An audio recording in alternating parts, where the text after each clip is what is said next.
大家好，我是大叔，欢迎收看我今天的影片。相信很多人对于购买独木舟的过程应该是相当好奇吧。然后呢，如果我只买了独木舟，那我还需要买哪些配件？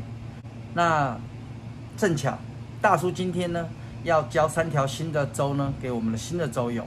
那大叔会将这一次的过程拍摄下来，因为这过程中大叔会去跟新的舟友讲解到我们需要哪些配件，来帮助他可以轻松的在西湖上做钓。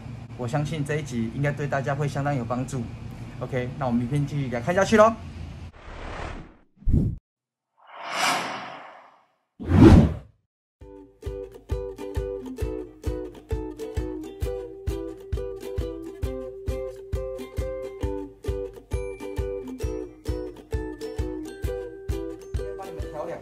我先从这边开始讲。好。一般你们如果买到新的那个坐垫它都需要重调。因为重调的话，基本上它的这个4个绑带，我稍微教你们一下，我会帮你们调好。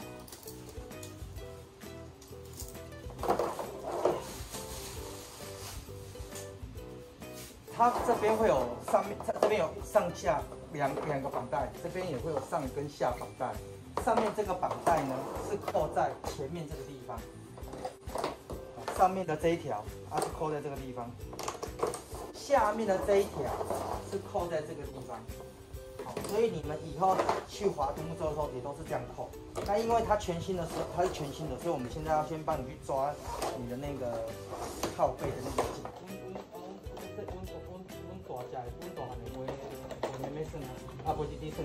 恁老大几岁？今年升国1。这做大汉的咯，会使照顾囡仔啊。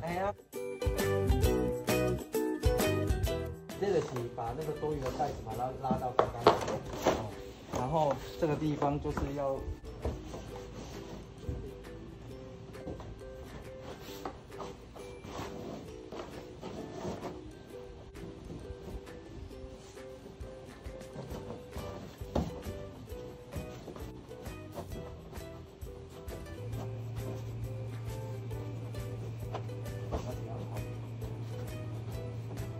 那这2个我基本上也算调好，那我们就先这样子。所以基本上你看那各来试做。你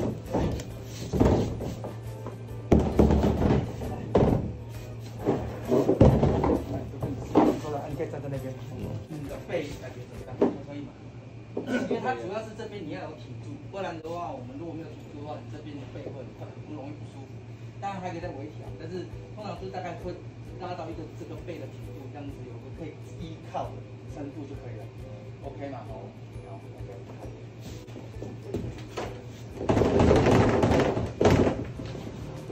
所以我先把它放下来，这样子比较好讲。所以上面的这一条就是扣上面的这一条就是扣前面这个地方，后面的这一条就是扣后面这2个的低扣。大概就是要注意这个地方会有桨，这个桨它算是一个很简单的对插桨。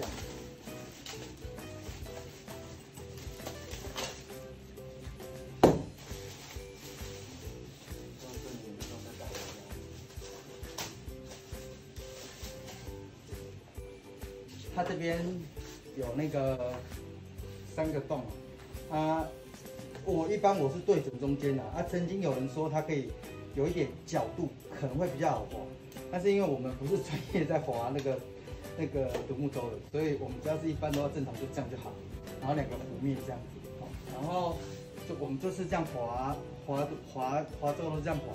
要钓鱼的时候，我们会把它放我们的腿上面，然后直接鱼竿拿着这样跑。对，所以注意这个大概就是这样，但是会有个问题。因为接下来我就要讲配件，我第一个要讲的配件就叫桨绳，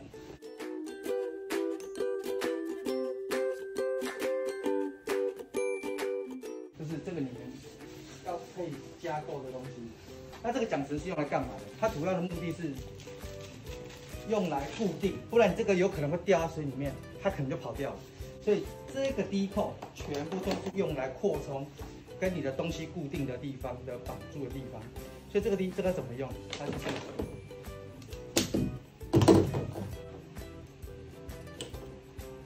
在这个里面。这样子的话，你不会说你放在腿上面的时候，你放在腿上面滑一滑的时候，它掉水里面，你还可以有一个扣住。对，它这边有个快扣可以打开。那这个地方有时候你这个拔开的时候，它有可能会从这边挣脱，所以你要收的时候，你可以把它收到这边下面，比较安全一点点。哦，所以大概是这样的概念。哦，所以这个是第一个，可能就是建议你们要选购的东西，叫做桨绳。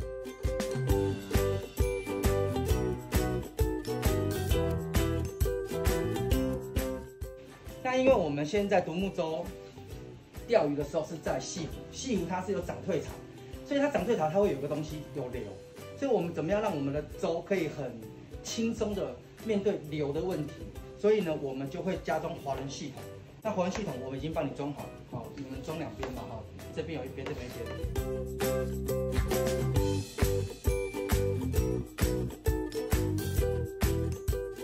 那滑轮系统这边会有个铁圈，那这个铁圈呢，我们会搭配一个东西，就是我们的挂科绳，这是第二个你们要选购的东西。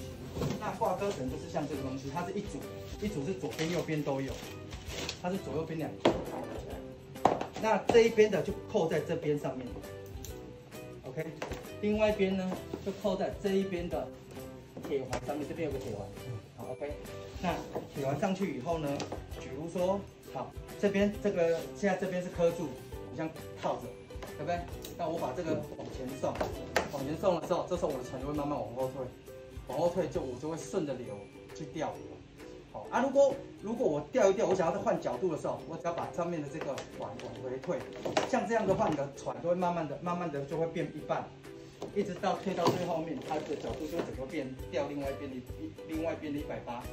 好，那如果比如说我现在是在一半的地方，这个可能有时候水流会拉，这个地方这个叫做卡绳器。那卡绳器的话，我就是稍微给它卡住，它就固定住。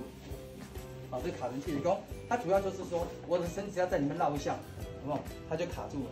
那边也是一样道理。好，主要就是说让我的这个地方不要再移动。好，这个是卡绳器的功能。那比如说你一开始下去，你还没有用到这个功能的时候，这个是可以先收在这里面的。因为你这样做的时候嘛，用的时候你就可以直接拉起来套着，然后再调我要的角度。这时候你就会看你的那个棚的位置来决定你要对的角度，因为流是会跑的，然后会把你的舟带着跑，但是棚是在那边不会动。如果它在那边不会动的情况下，你必须得找到让你的船在那个西湖的状态下，你要把你的流的这个部分控制好，所以需要这个东西。好，这个叫做挂科绳 ，OK。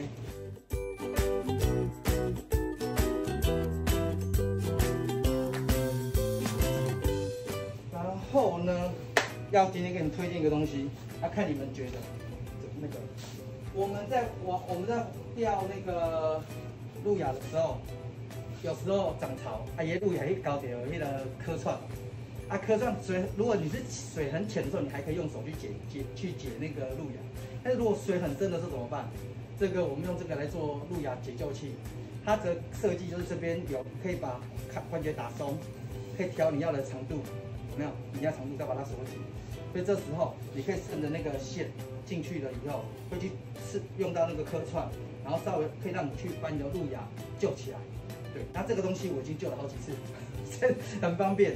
对，那你说这个有没有重要？卡到如果又在涨潮的时候，这个真的很好用。那这个我们会出去的时候会怎么携带？这个地方你会看到它这边有一个这个地方啊，本来一般是像你平常你看。你如果独木舟，你平常不用的时候，你的这个地方是用来让你固定你的桨柄的。那这个地方就是可以让你挂东西的嘛。那我出去的时候，我会这样子，我会把它挂在这边，要用的时候，我就从旁边抽起来，我就可以我可以救我的路亚。好，大概是这样。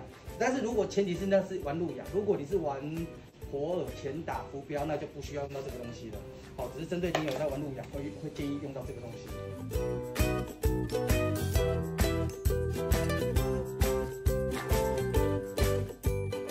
渔网，那渔网的话，基本上我的建议是，你可以买这种比较中长度的网。我这边有3种规格的网长度都差不多了，只是差别说价格有比较贵一点的，比较中间的，还有比较便宜的。但重点就是它的柄大概都是一定是中长，就是中的，它不会很短，也不会很长，因为我们坐在这边，我们会有一个立举角度，因为我们不能动了嘛，所以鱼拉过来的时候，鱼这样可以捞起来，好，所以一定要有网子。那上面这边会有4个坐竿孔，对不对？那如果你是准备1支鱼竿或2支鱼竿，这边都可以插鱼竿，或者是你的渔网就可以直接插这里，这边也可以这样用。对，大概是注意，就是这个就好。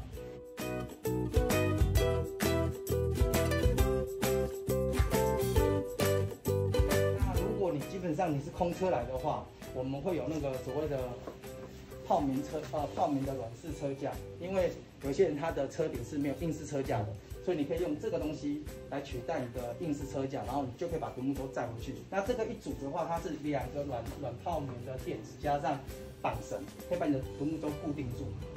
对。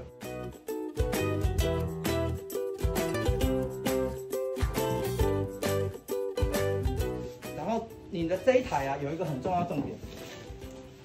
一般你的这一台啊，我那次有跟你讲过吗？有啊，就是这个对不对？哎，筒子。对，筒子。那筒子就是这个东西。这个筒子是比较特别，因为这是独木舟特殊的零件，外面你买不到。那这个呢，规格是 for 你现在这台舟专用的。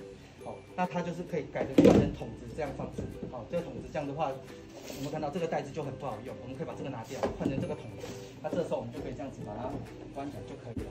那它有2个，那通常这个的置物舱它比较少在用，为什么？因为这个地方的话是我们在独木舟上面拿不到，所以通常是你一下舟的时候，你就下舟前就把你用不到的东西放在这边。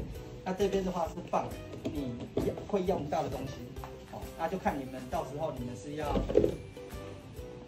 就是每一条舟是要换1个还是换2个，好，等一下再决定。对，大概就是要这个筒子。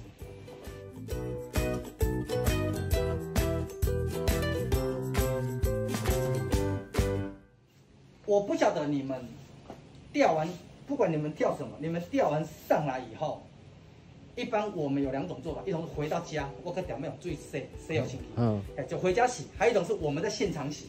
有些人他如果在现场洗的话，我们会用这种12伏特的插在汽车的顶烟器的冲洗机，然后再搭配上自己买一个水桶，20公升的。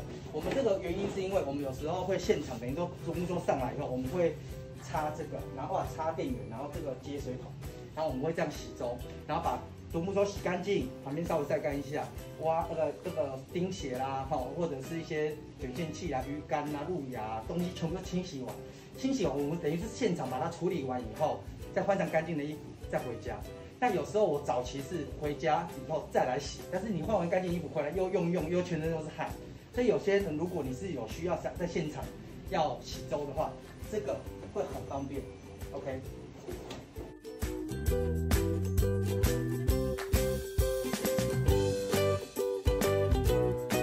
那最后一个东西就是无线电。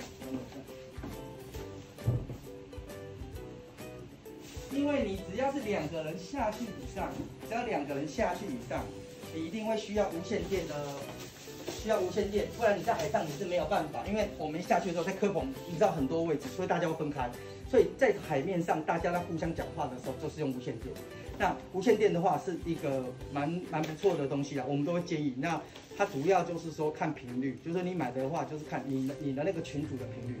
像我这边抓的是双频的，双频的好处是警察用的那个4开头的也可以，我们一般用的1开头的也可以。对，那这是双频机，所以你在海上还需要一个这个东西来互相去做一些，例如我需要支援，或者是我分享我钓到什么鱼，还是你被卡好了，你被恭维，那用这类鱼。大概就是这样子了。OK， 介绍完毕。不知道今天的内容你们还喜欢吗？大叔的频道是一个介绍划舟钓鱼的频道。如果你对这样的钓鱼的方式也很感兴趣，那也欢迎继续追踪大叔的影片哦。如果有任何想询问的问题或看法，也欢迎留言来问大叔哦。那我们今天的影片就到这边了，再见喽，拜。